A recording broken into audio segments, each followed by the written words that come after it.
नाजरीन, अब रुख करते हैं डेरा गाजी खान का, जहां एबीसी न्यूज के ब्यूरो चीफ गुलाम यासीन राही की रिपोर्ट के मुताबिक डीजी खान में सखी सरवर के मकाम पर रेत और पत्थर की सबसे बड़ी चोरी पकड़ी गई। सूबाई वजीर मादनियात सरदार शेर अली गोरचानी का सखी सरवर के पहाड़ी इलाका में अचानक छापा।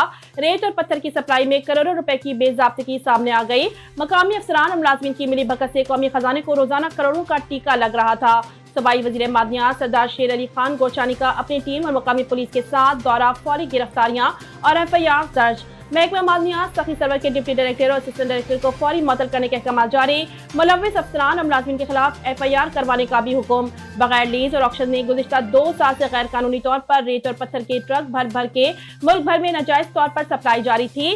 रोजाना की बुनियाद पर तकरीबन 3000 ऐसे ट्रक पूरे मुल्क में भेजे जाते हैं, जिन पर 2,500 से 3,000 फी ट्रक रिश्वत ली जाती है। सरदार शेर अली गोरचानी ने कहा कि माफियात के साथ मिलकर सरकारी खजाने को नुकसान पहुंचाने वाले मुलाजमीन और अफसरान को किसी सूरत माफी नहीं मिलेगी।